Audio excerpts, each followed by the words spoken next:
how bad can this be, huh? How bad can this actually be? You know? Like, you've kind of been dreaming of this show for the better part of, 10 plus years, and now the opportunity set to do it, you're just going, what the fuck do you do now? We're Joeless, which means this isn't Silly Whales. This is something different. Something very different. I made the intro to this show 8 years ago, and I'm going to say it now and hope it doesn't bite me in the near to future. Ladies and gentlemen, and those of you who don't subscribe to the social construct that is gender and what is the 21st century, welcome to the Alex Cupid Show.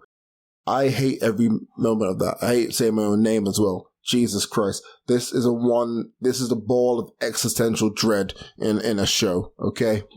We're Joeless, Joe's on holiday, and I was going to leave this whole week blank, no episodes for you guys, but given that we have a rising viewership, I kind of don't want to leave it blank.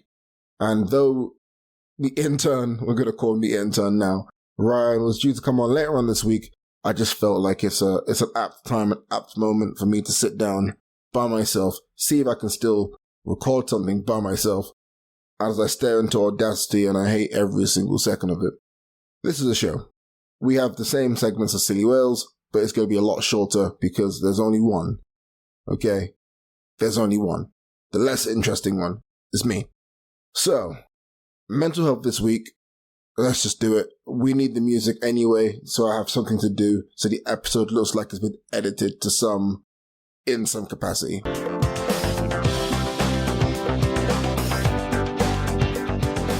Yay, mental health this week. Guys, we're going to take you to Birmingham, where nobody wants to go, but we're going to take you there anyway.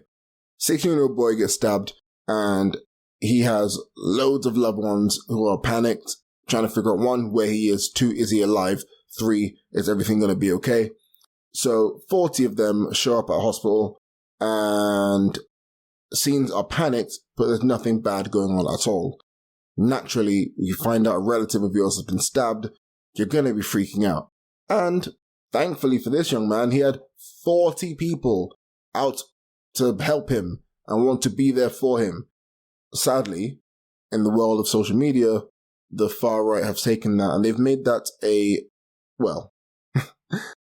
have generated an image using AI, spread it as misinformation, and claimed that hospitals and ambulances are being raided and the staff was being beaten up and migrants were doing it all. Migrants are storming our British hospitals and British ambulances. Nothing of the sort happened. The police announced on the 18th, I'm recording this at 1 o'clock in the morning on the 19th of February 2025, they announced that no damage had taken place, there was no disorder at all, and the story is fabricated and it's very harmful to the NHS and people in the surrounding communities of the hospital. This is textbook fascism, textbook racism, textbook far-right extremism at its finest. Complete fabrication of a story, and the gammons will latch onto it, and here we are. And there'll be people who, even though they're shown the truth, they'll still say, well, is this covering it up because protect the migrants? You tell me, folks, when have migrants ever been protected by anybody? Ever. But they get put in hotels. Well, given the fact that, they travel over the channel, a treacherous body of water, there's not much protection there anyway. If we want to protect migrants, we would, offer safe passage to the country which they want to seek asylum in. That's protection. That is literally what protection should look like. So no, there is no cover-up. It's just the sad reality that we have people who will do nefarious things and commit nefarious acts. For example, generating AI images in order to paint a story that doesn't exist. And of course, the greatest man in the world, B-Tech Tony Stark himself, Elon Musk, retweets it, adds his own words onto it, because for some reason, he has a boner for Birmingham. A B for B, if you will. Crazy how a man that rich talks and cares about Birmingham so much. I nearly moved to Birmingham, and I don't even talk about Birmingham that much. Like, the Midlands in general, I don't have an outward problem with, but if it were to not exist for whatever reason, I don't think I'll mind. Like, who needs Smethwick? Anyway, the slander of the Midlands took place there, and I apologize greatly for my outburst. Anyway, I just want to make a point. Birmingham has been on the mind of Elon Musk for a very long time, and on the mind of various far-right activists. And the reason is because there is a larger population of people of Middle Eastern backgrounds living in Birmingham. And Islamophobia is running wild, it's rife, and they are an easy target in the world right now. To clarify, nothing of a sort, violent, even no disorder took place in Birmingham. However, knowing this, people will still say otherwise. In the world of mental health, we now need to start fighting against misinformation, actually start looking inwards at ourselves to how we're going to combat anything that we see online. And it's really simple, really. Most AI images are easy to spot because they just look really fake. On top of that, you can Google search images and it will tell you the results of these images, or research the story you're reading. These are the little things you can do when it comes to fighting misinformation. Research the story that you are literally reading in front of you. Check the sources. If the sources sound fishy, the story is probably fishy too. If it comes from a social media account, double check that it's been published by somebody or something reputable. Like, if you see Elon Musk retweet something, you can probably bet it's going to be fake, but if you want to double check it, Google the headline. This stuff isn't really hard, but what kills us is laziness. So we see something and we retweet it. I do the same all the time. If you think about football and transfer news, oh, this journalist here said Arsenal's going to sign Benjamin Sesko. Cool. I'm going to like it because it's fun. I'm going to retweet it because it's fun. I don't really have a Twitter account. But the equivalent of that, I'm going to post it onto like Arsenal, our Gunners Reddit thing, whatever. The reality is that we were nowhere near signing Benjamin Sesko. But hey, we live to dream. Misinformation is at an all-time high, and we have to do our best to be vigilant against it, and also to call it out where it is applicable to call it out. My biggest fear is that we're going to see mainstream news corporations like Sky News and BBC News fall for this stuff. It's coming. Heck, to be honest, it's already kind of here. Anyway, that is mental health this week. Okay, now we normally have the journal. However, the notes I've written for the journal is simply whatever. So I'm going to talk about whatever for a few minutes here. Just came back from the gym. I like to do late night gym sessions. It clears my mind. Does it fuck? If anything, it kind of makes things worse at times. I feel better for going, but the journey back is a killer, and my mind ends up being filled with different thoughts that are really, really, really damaging for the rest of the week. Pretty much, I like traveling to places. I hate coming back from places. So on my way to the gym, I'm feeling ready to go to the gym.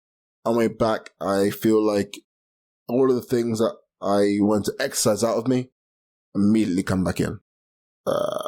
Your mental fortitude is really important. And it's crazy how it can fluctuate, depends on how stressful things are or how stress-free things are as well. I'm not going through a stressful time per se, but there's definitely an upheaval at the moment. Things are changing. Like, to be honest, I don't think I'll record a solo episode of anything like a year ago. I think 6 months ago when Silly Wilson full flow, when Joe went away for a couple of weeks in Tunisia, I didn't even think about recording a solo episode. Now here we are. So things are progressing, but hopefully for the better. It's weird. Also, I heard someone try to imitate my voice, and I find that really funny.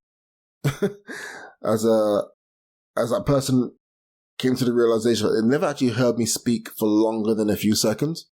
Now, I know I don't sound like I'm from London, but I am. And it's very rare that my London accent comes out. It's there, it exists, it's just, I don't really need to talk like that all the time, do I?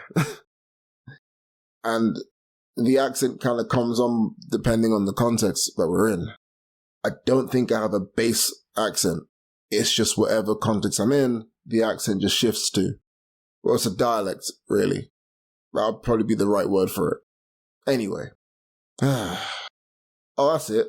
I forgot. I'm doing poetry again. That's fun. I'm writing stuff again. I'm going to do an open mic hopefully this week. I'm also going to put something on Spotify very soon. Yeah, now I'm saying it here. It kind of has to happen. I recorded something in a studio last year. I signed I signed a deal with DistroKid. No, I didn't. I signed up to DistroKid. Didn't release anything at all. I'm going to re-sign. I keep saying sign. I'm going to re-sign up. Release something. I kept on saying, I need to get it professionally edited. I've been editing a podcast for 41 weeks. Well, this show's more than a year old now. But I've done 41 episodes plus 5 episodes of specials, and they've increased in quality over time. Me saying I need a professional to do it is a lie. Just to say, I can't get it done, I need a professional. No. If you listen to some of the stuff that's on Spotify, man, it varies in quality. So I'm going to drop a single. Oh, God. I hate the sound of that. But I'm going to drop a single. It's probably going to be, for those of you who know me, Love Is. And if I could see my phone. Do you know what? Hold on. Okay? Just to end the show, I'm actually going to just do the poem for you. Okay? Open up Spotify. Why do I open up WhatsApp? What's wrong? Anyway, you can tell. I'm not entirely used to this. Why? There's just no Joe. I'm searching for my notepads and I put in Uber instead. What is actually wrong with me? Okay. Notes. Where is Love Is? I feel like it should be somewhere. Why can't I find there we go. Love. Sorry for the cliche. There we go. It's a world exclusive for you. Love is a bullet that has no exit wound. Love is a knife embedded in your stomach that turns as you overthink every word you said, every word they said. Love is a typical poem that screams pain and joy at the same time. Love is repetitive yet spontaneous, and it combusts just like that. You see the snap? Yeah. Well, you don't see it, you heard it. Love is writing this poem, then deleting after losing someone you love because you don't want to relive the pain of being ripped apart from them. Love is being grateful that your phone automatically saves everything to the iCloud. Love is bringing this poem back from the dead, getting on a stage filled with dread, regret, and a weird sense of intrigue as I ask myself, what am I doing here? I'm broken, but not bitter. I'm vulnerable, but not vengeful. I'm raw, and my flaws are there for you to poke at. Love is a bullet with no exit wound. But eventually, the hole in my chest will scab over, and will leave a mark, faintly resembling you. New Kung Fu Kenny! That's the episode. I'm gonna take one single step to the rear and get out of here. We're in the wind. By we, I mean all of us, including you. See ya.